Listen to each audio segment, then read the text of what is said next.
CNN's Van Jones had a sobering realization of how Democrats may come across in their social circles during a postmortem of the Virginia gubernatorial race. Let's watch that. I think that the Democrats are coming across in ways that we don't recognize, that are annoying and offensive and seem out of touch in ways that I don't think show up in our feeds when we're looking at our kind of echo chamber. And I think that this is a message here because Scott was describing a Wait, when you're talking about you're talking about Democrats, because it seems annoying to a lot of people. That annoyance Jones is referencing was apparent on MSNBC with Reid. And the exit polls showed that which was interesting, that the coronavirus or that the virus was a very low was not importance to many of the voters there. It was education, which is code for white parents don't like the idea of teaching about race. And while mainstream media spent yesterday spouting racism and white supremacy in Virginia, voters elected the first black woman as lieutenant governor-elect Winsome Sears. Here's what she had to say to critics on election night. Well, I say to you, victory indeed. But I say to you, there are some who want to divide us, and we must not let that happen. They would like us to believe we are back in 1963 when my father came. We can live where we want. We can eat where we want. We own the water fountains. We have had a black president elected not once but twice, and here I am living proof. In case you haven't noticed, I am black, and I have been black all my life. Republican Jason Miyares, the son of a Cuban refugee, also made history in his defeat of the Democratic incumbent to become the Commonwealth's first Latino attorney general and the first Hispanic elected statewide. Co-host of the Useful Idiots podcast and host of the Katie Halper Show on YouTube, Katie Halper joins us now to discuss. Good to see you, Katie. Thanks for being with us. Thanks for having me.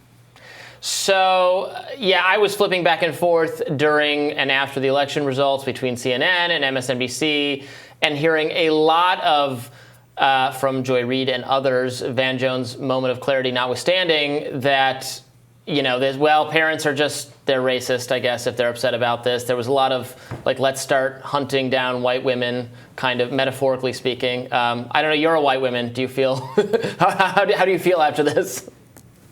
I mean, as a white woman, I'm mad at a white man, a bunch of white men, actually, but one of them being Terry McAuliffe for running such a crappy campaign. And I think that, what's interesting is that one of the appearances that Terry McAuliffe did last Sunday on Meet the Press was about how, Youngkin, under Youngkin, you would ban books like Beloved by Toni Morrison. And he went after Youngkin for supporting that and said that he, to show, I guess, how anti-racist he was, McAuliffe was like, he went after the one African-American woman author, which was just a weird moment of showing how out of it he is. Like, there are more than there's more than Toni Morrison. There are more black women authors than Toni Morrison.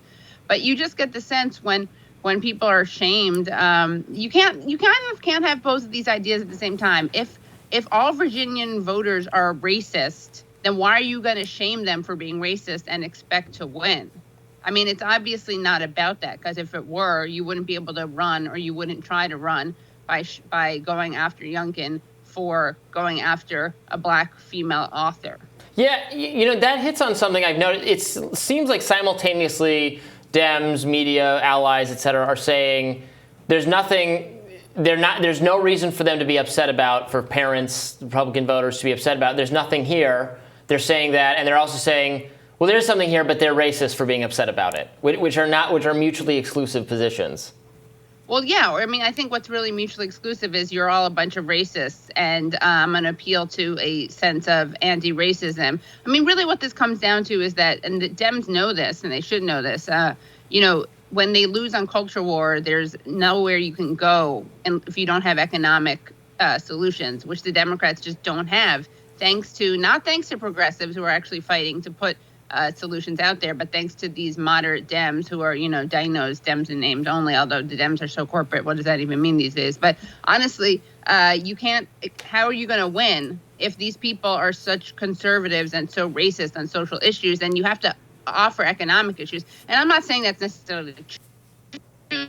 I'm just saying within that narrative of it, them being a bunch of backwards racists, how are you going to win if you don't offer economic solutions? And what was so amazing about this moment is that they managed to lose parents, right at the time where they're pushing through Congress, the biggest, federal set of relief programs for parents in the history of the country.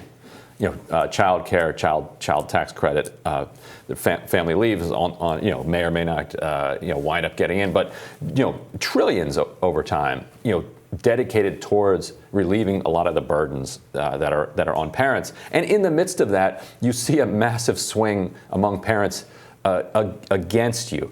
And to see Joy Reid talk about her shock that the coronavirus was not an issue of high salience in the election, followed by her observation that education was of high salience, followed by her translation of that into, well, that means white parents don't want their kids to be taught about racism, really was making Van Jones's point.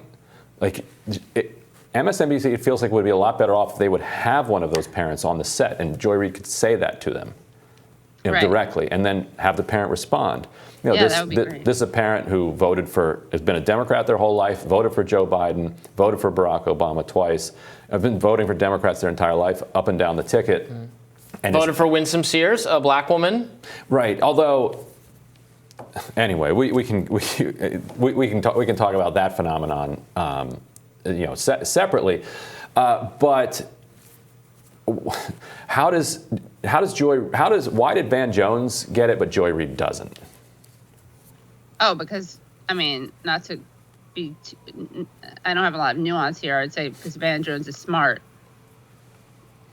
And we trail off uncomfortably. Yeah, Van Jones has certainly and spent... not an ideologue who spends his time. Right. The thing about Joy Reid, she's not stupid. She's just an ideologue who refuses to see reality, constantly punches left, has some kind of Bernie bro PTSD where she sees everything as economic, and any issue of economic justice as racist, which shows how actually poorly she has an understanding of intersectionality, which is supposed to be something that she understands. But of course, when you frame economic justice and racial justice as mutually exclusive, all you're showing is that you have no idea how racism works.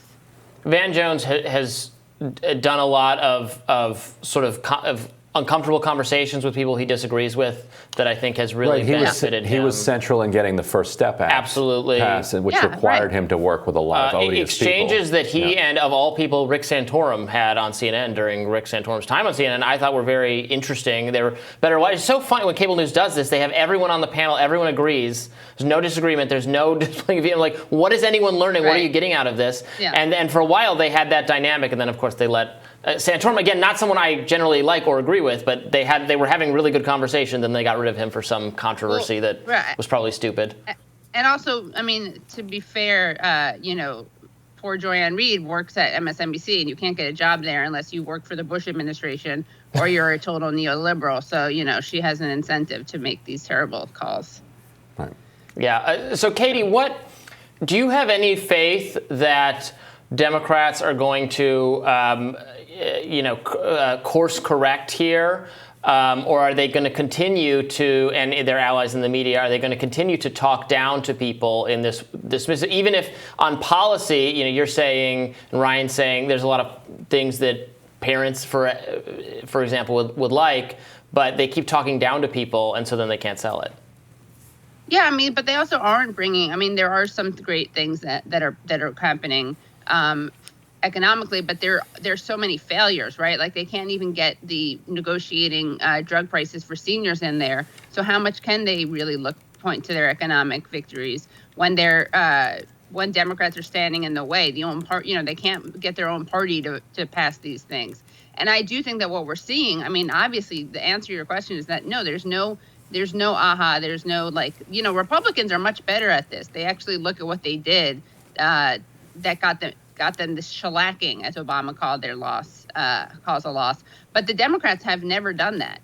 All they do, by the way, I think if they have any realizations, They like do their own version of dog whistling, or they just condescend and dismiss people as irredeemables. And we saw this with Hillary Clinton calling them basket of deplorables. And again, if you care about winning, you should care about getting these people, getting all people, your base and people who maybe are independent. And the way you do that is through these bold economic programs and actually saying things. But the problem is, as someone pointed out the other day, I think it was the Gravel Institute, they could only go after Youngkin so much for being with the Carlyle group because McAuliffe is also associated with the Carlyle group. So that's another issue. Yeah. There's both messaging, but there's also reality. But at least the Dems need to be better about pretending not to be corporate.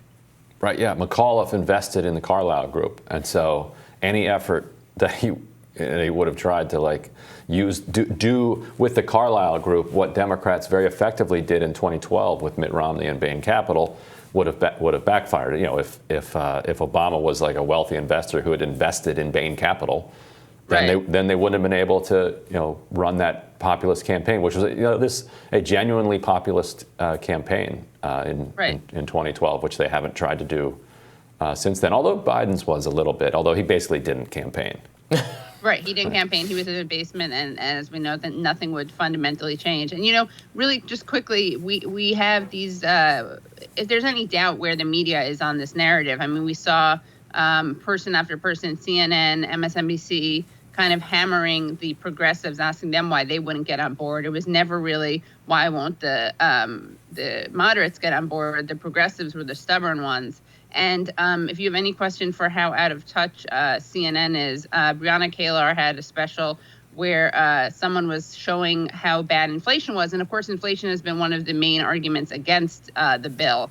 And apparently a family can no longer drink its body weight in milk. That's the big takeaway. I was tweeting about this too. I think she doesn't. It was like how much could a banana cost? $8, from Arrested Development. I don't think there are a lot of families consuming 12 gallons of milk a week. It's a lot of milk. They may not have their finger on the pulse of the American worker if they think that's fair. Maybe they bathe in it. Their money. That's what a lot of people are suggesting. Right. Okay, before this goes in a weird sexual direction, Katie, thank you so much for joining us. We appreciate it. Thanks for having me. And we'll have more Rising and less milk after this.